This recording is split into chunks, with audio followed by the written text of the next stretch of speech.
Hi friends, இன்றைக்கி எங்கள் அம்மா வீட்டில் இருந்து எங்களுக்கு வந்து சப்பாத்தி உருளைக்கிழங்கு செஞ்சு டின்னர் கொடுத்தாங்க. நான் வந்து அம்மா ஹெல்ப் பண்ணதாக மாவு செஞ்சு கொடுத்துட்டு சப்பாத்தி ஊட்டி கொடுத்தேன். அப்புறம் அம்மா வந்து சப்பாத்திலாம் அவங்க சுட சொன்னாங்க. உருளைக்கிழங்குலாம் அவங்களே செய்ய சொல்லிட்டாங்க.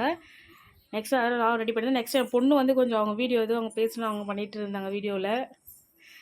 நான் நெக்ஸ்ட்டு நான் சப்பாத்தி மாவு பிசைஞ்சிட்டு உருட்டிகிட்டு இருந்தேன். உருட்டி கொடுத்துட்டோன்னே நெக்ஸ்ட் அம்மா வந்து செஞ்சுட்டாங்க.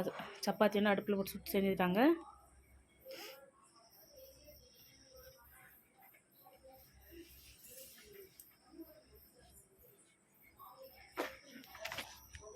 என் பொண்ணு நெக்ஸ்ட் அவங்க வந்து வீடியோ பண்ணுறேன்னு அவங்க பண்ணிகிட்டு இருந்தாங்க.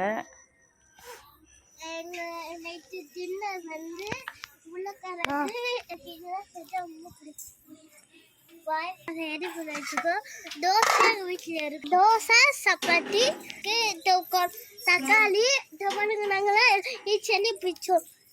இது வந்து பிச்சோம் உருளைக்கிழங்கு ரெடி ஆயிடுச்சு. இப்போ வந்து என்ன பண்ண உரிக்கணும். இப்போ நான் தான் உரிக்கணும். இப்போ அடுப்புல இருந்து எடுத்தோம். அதெல்லாம் சூறாக கொலிக்குது. அதெல்லாம் கொஞ்ச நாள் எடுத்து நான் உரிக்குவேன். ஃப்ரெஷ்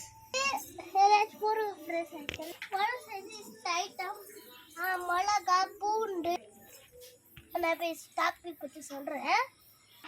என் சேனலில் நீங்கள் பார்க்கலாம் செய்யுங்க. லைக் சப்ஸ்கிரைப் பண்ணவே மாட்டீங்க. Please subscribe.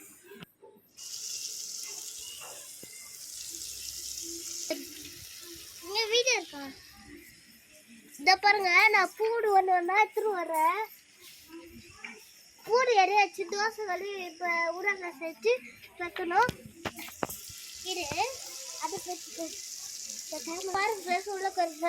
ஏன் வீடியோ கட்டுச்சுன்னா எனக்கும் ஃபோன் வச்சு கேமராமேனுக்கும் ஃபோன் ஆச்சு. அதனால கொஞ்சம் லேட் ஆச்சு. ஒரு பேசிட்டு பிடிச்சிட்டு ஒரு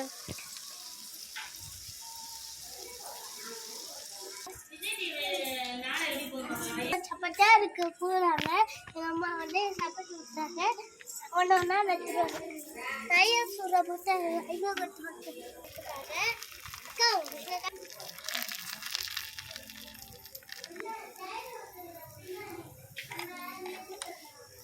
இப்போ உருளைக்கிழங்கு வேகுது. இந்த பக்கத்தில் கேமராமேன் செய்கிற பூடு.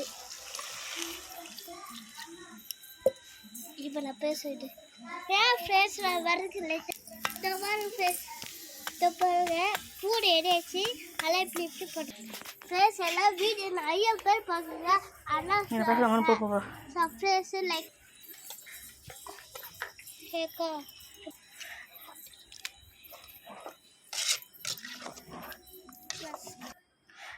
நெக்ஸ்ட்டு ஃப்ரெண்ட் நான் வந்து சப்பாத்தி சாப்பிட்டுட்டு இருந்தேன். ரெடி ஆகிடுச்சு. சாப்பிட்டு இருந்தேன்.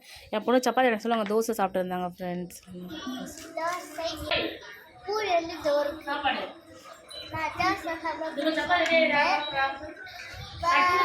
சாப்பிடலாம்.